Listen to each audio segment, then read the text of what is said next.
The night was eerily quiet as the group of urban explorers gathered at the edge of the city. Chicago's skyline loomed in the distance, a stark contrast to the forgotten corner they found themselves in. The abandoned orphanage stood before them, its towering silhouette framed by the overgrown weeds and crumbling brick walls. Jake, the group's leader, had discovered the location while researching abandoned buildings online. Intrigued by the mystery and drawn to the thrill, they decided to explore the orphanage despite its ominous reputation. "Look at this place," whispered Sarah, the group's historian, as they approached the iron gates, which creaked ominously in the wind. "It's like stepping into a different era."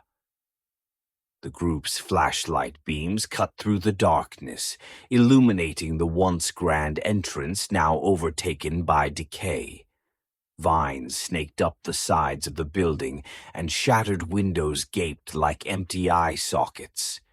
The main entrance, an imposing wooden door, stood slightly ajar as if inviting them in.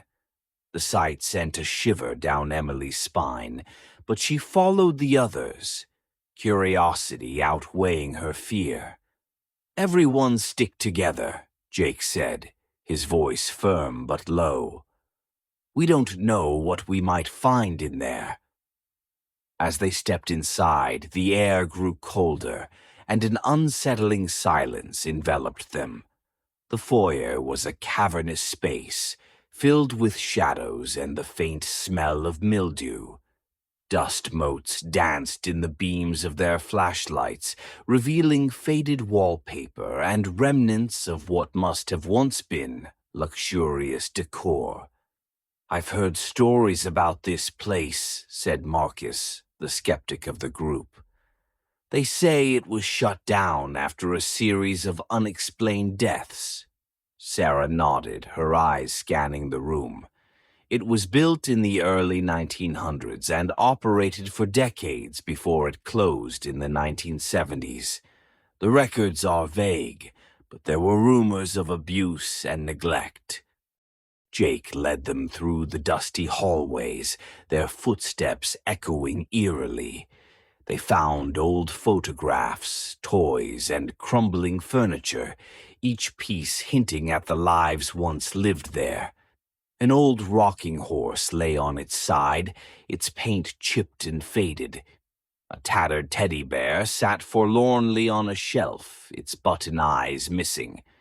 The sight of these abandoned relics made their hearts heavy with an unspoken sadness. But as they delved deeper, they started to feel a presence, an intangible sense of being watched. The walls seemed to close in on them, and the air grew thick with an unseen menace. Suddenly, a child's laughter echoed through the halls, freezing them in their tracks. It was a sound so out of place, so chilling, that it sent a wave of dread through the group. "Did you hear that?" whispered Emily, her voice trembling. She glanced around nervously, her eyes wide with fear. The group exchanged uneasy glances, their excitement turning to fear. They pressed on, driven by curiosity and the thrill of the unknown, unaware of the horrors that awaited them. They entered what appeared to be the main hall, a vast room with a high, vaulted ceiling. The moonlight streamed in through the broken windows, casting eerie shadows on the floor. As they moved their flashlights around, they noticed a large, decaying portrait of a stern-looking woman hanging on the far wall. "That must be the headmistress," Sarah said, her voice barely above a whisper. "She ran this place with an iron fist, according to what I read." Jake approached the portrait, his flashlight illuminating the woman's cold, unforgiving eyes. "She looks like someone who could haunt your nightmares," he muttered. Suddenly, Marcus stumbled upon an old journal lying on a dusty table. He picked it up and began to read aloud. The entries detailed the day-to-day operations of the orphanage, but as he flipped through the pages, the tone grew darker.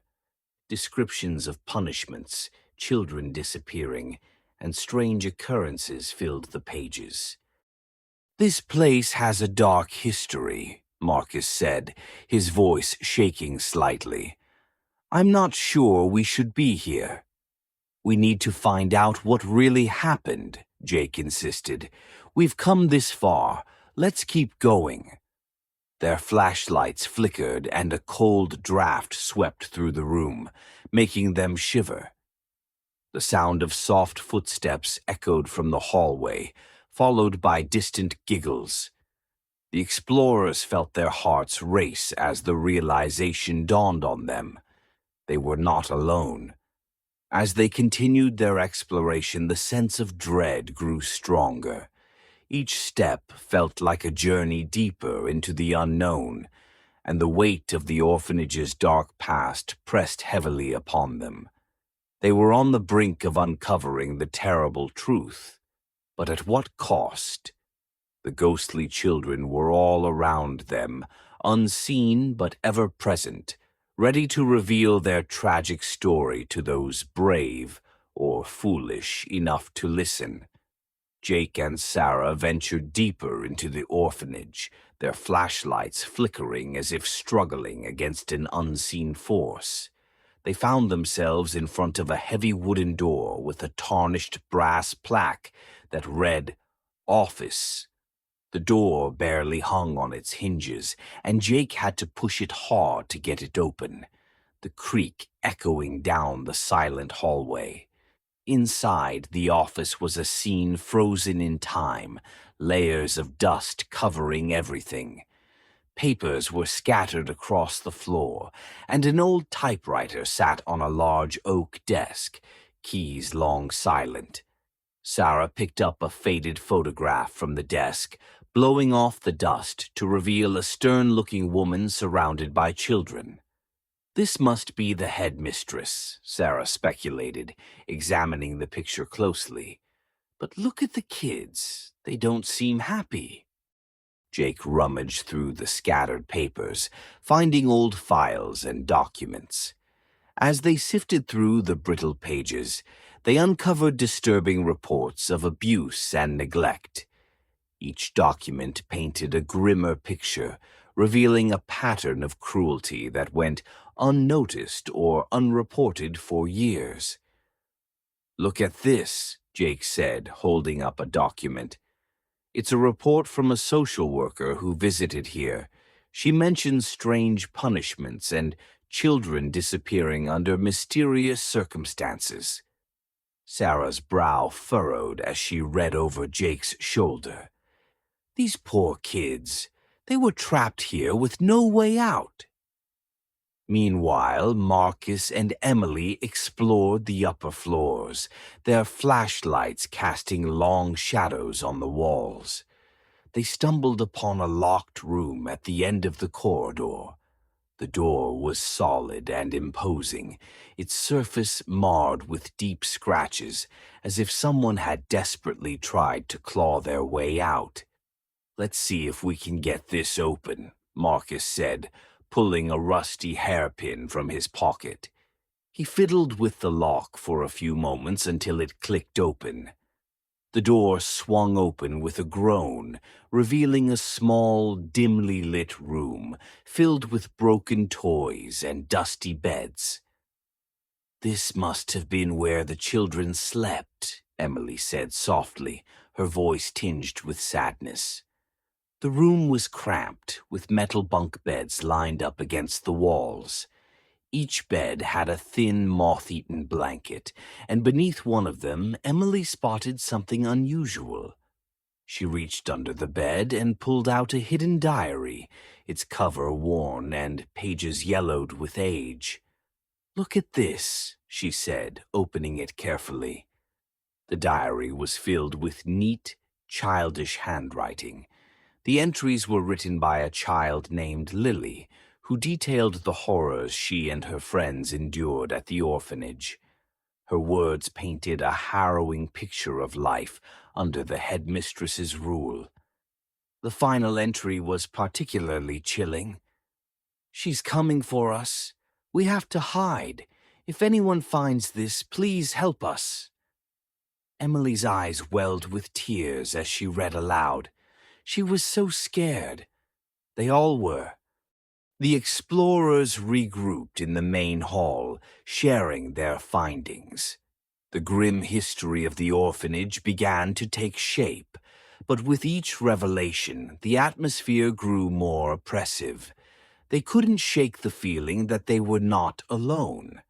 Suddenly, a cold draft swept through the room, extinguishing their flashlights momentarily. When the lights flickered back on, they saw a shadowy figure at the end of the hallway, a child, eyes wide with fear and sorrow. The apparition vanished as quickly as it appeared, leaving them shaken. "We need to stay together," Jake insisted, his voice steady despite the fear gnawing at him. "We need to find a way out and tell someone about this place." As they made their way back through the labyrinthine hallways, the temperature dropped further, and the sense of dread grew more palpable. The walls seemed to close in on them, and the whispers of ghostly children filled the air. The explorers knew they were on borrowed time. The spirits of the past were restless, and they would not leave until their story was told. The explorers moved cautiously, their nerves on edge. Every creak and groan of the old building seemed amplified, echoing ominously through the silent corridors. Jake led the way, his flashlight beam cutting through the darkness, while Sarah, Marcus, and Emily followed closely behind. Suddenly, Jake screamed and fell to the floor, clutching his leg. "Something grabbed me," he shouted, his voice echoing off the walls. The others rushed to his side, shining their flashlights around but seeing nothing. There were no signs of anyone else, but the feeling of being watched intensified. "Let's get out of here," Marcus urged, his voice tinged with panic. "This place isn't safe." As they turned to leave, the hallway seemed to stretch infinitely, the exit appearing farther away with each step. Doors slammed shut on their own, and ghostly whispers filled the air, growing louder and more insistent. Panic set in as they realized they were trapped. Sarah spotted a shadowy figure at the end of the hallway, a child, eyes wide with fear and sorrow. The apparition vanished as quickly as it appeared, leaving them shaken. "We need to stay together," Jake insisted, limping but determined. "We need to find a way out." Their flashlights flickered again, plunging them into darkness for a brief moment. In that instant, they heard soft footsteps and distant giggles, the sounds of children playing. The ghostly presence was all around them, unseen but palpable. As they moved forward, the temperature dropped even further, their breath visible in the cold air. They entered a large, empty room, its windows shattered and walls covered in peeling wallpaper. An old, broken piano sat in one corner, its keys covered in dust. The sight of the decaying instrument added to the eerie atmosphere. Suddenly, the piano keys began to play on their own, a haunting melody filling the room. The explorers froze, their flashlights focused on the piano. The ghostly music grew louder, more frantic, as if urging them to leave. "Let's go," Emily whispered, her voice trembling. "We need to get out of here." As they turned to leave, the door slammed shut with a deafening bang. The room grew colder, and the sense of dread became almost unbearable. They felt a presence in the room, watching them, waiting. Shadows flitted across the walls, and cold spots marked the places where the spirits lingered. The air grew heavier, and the sense of being watched became almost overwhelming. They found themselves in front of a large, ornate mirror, its surface cracked and covered in dust. As they approached, the mirror began to glow with an eerie light. The reflection showed not their own faces, but those of the ghostly children, their eyes filled with sorrow and anger. "We have to help them," Sarah said, her voice shaking. "We have to find a way to free their spirits." Desperation drove them deeper into the bowels of the orphanage. Each step felt like a journey further into the heart of darkness. They reached the basement, a place that seemed to hold an almost palpable malevolence. The air was damp and heavy, filled with the smell of decay. Their flashlights cast long, eerie shadows on the stone walls, which seemed to close in on them. The basement was a maze of narrow corridors and small, cramped rooms. The explorers moved cautiously, their nerves stretched to the breaking point. Suddenly, Emily stumbled upon a hidden trapdoor, partially concealed beneath a pile of old, rotting crates. "Over here," she called, her voice trembling. The others gathered around as Jake pried the trapdoor open. A foul stench wafted up from the dark hole below, making them recoil. "What the hell is down there?" Marcus muttered, covering his nose and mouth with his sleeve. "Only one way to find out," Jake replied, grimly determined. He lowered himself into the hole, followed by the others. They found themselves in a hidden chamber, the walls lined with rusted metal cages. The sight was horrific. Inside each cage were the skeletal remains of children, their final resting place concealed for decades. Sarah choked back a sob. "This is where they ended up. They never had a chance." The room was a testament to the unimaginable cruelty that had taken place within the orphanage.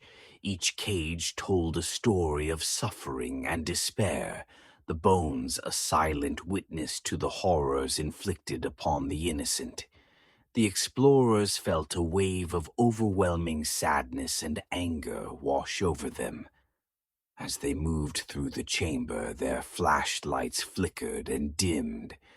An oppressive chill filled the air, and they heard the faint sound of children sobbing. Suddenly, a ghostly apparition appeared before them. The headmistress, her visage twisted with malice and rage. "You have no right to be here," she screamed, her voice echoing with supernatural force. Her ghostly form seemed to pulse with dark energy, her eyes burning with hatred. The explorers backed away, fear gripping their hearts. But before they could react, the ghostly children began to materialize around them. Their faces were filled with sorrow and rage, their eyes glowing with an otherworldly light. They surrounded the headmistress, their collective anger creating a force that began to tear her apart. "No, you will not take this from me," the headmistress shrieked, her form writhing in agony. The ghostly children pressed closer, their hands reaching out to her. The air crackled with energy as the headmistress's ghost began to disintegrate, her screams echoing through the chamber. The explorers watched in awe and terror as the spectral battle unfolded. The children's spirits, fueled by their shared pain and desire for justice, overwhelmed the headmistress, tearing her apart until she was nothing but a fading wisp of darkness. As the headmistress's spirit vanished, the ghostly children turned to the explorers. Their expressions softened, their eyes filled with gratitude and relief. One by one they began to fade, their spirits finally free from the torment that had bound them to the orphanage for so long. With the headmistress vanquished and the spirits of the children finally at peace, the air inside the orphanage lightened. The oppressive atmosphere that had weighed on them since their arrival dissipated, replaced by an almost serene stillness. The explorers, though shaken and exhausted, felt a sense of accomplishment and relief. They navigated the labyrinthine hallways with a new sense of purpose, their flashlights cutting through the remaining darkness. The cold spots were gone, and the ghostly whispers had ceased. The path to the exit, which had seemed endless and treacherous before, now appeared straightforward and clear. As they approached the main entrance, they heard the distant sound of sirens. Jake had managed to call the authorities earlier, and now help was finally on the way.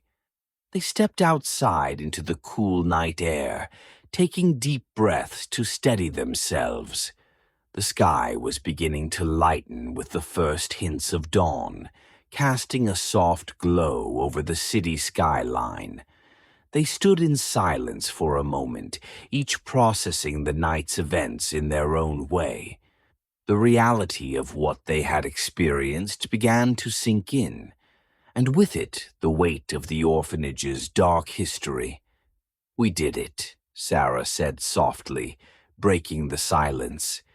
"We finally gave those children peace." Jake nodded, his face lined with exhaustion, but also a sense of determination. "But we can't stop here. We need to make sure the world knows what happened in there.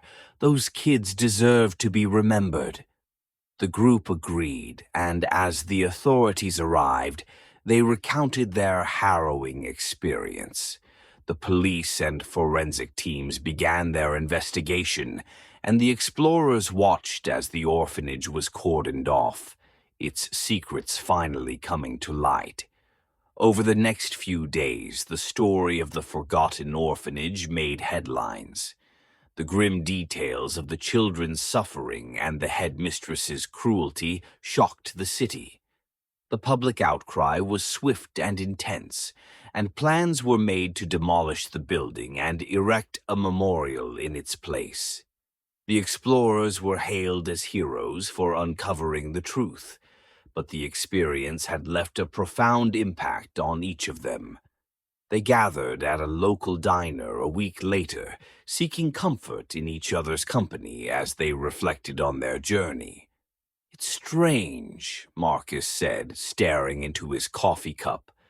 "We went looking for a thrill, but we found something much darker. I can't stop thinking about those kids and what they went through." Emily nodded, her eyes distant. "I keep seeing their faces in my dreams. They were so scared, so alone. I'm just glad we could help them find peace." Sarah reached out and squeezed Emily's hand. "We did what we could, and now their story is out there. They won't be forgotten." Jake, who had been silent, finally spoke. "I think we need to do more. There are other places like that orphanage, other stories waiting to be told. We can use what we've learned to help others, to make sure this never happens again." The group fell silent, considering Jake's words. They had been through a traumatic experience, but it had also given them a sense of purpose. They knew they couldn't ignore the call to uncover the dark secrets hidden in the shadows of their city. As they left the diner, they made a pact to continue their work. They would seek out other haunted places, investigate their histories, and bring the truth to light. They would honor the memory of the children they had helped and ensure that no other souls would suffer in silence. Months later, the orphanage was demolished and a memorial was erected on the site. The names of the children who had perished there were etched into a stone monument, a permanent reminder of the tragedy that had unfolded within those walls. The explorers attended the dedication ceremony, standing together as a new chapter began. Their journey had changed them, binding them together with a shared purpose. They had faced the darkness and emerged stronger, ready to confront whatever horrors lay ahead. The story of Chicago's forgotten orphanage would live on, a testament to their courage and determination. As they looked out over the city, the sun rising behind them, they knew that their work was just beginning. The shadows still held many secrets, and they were ready to uncover them, one haunting at a time.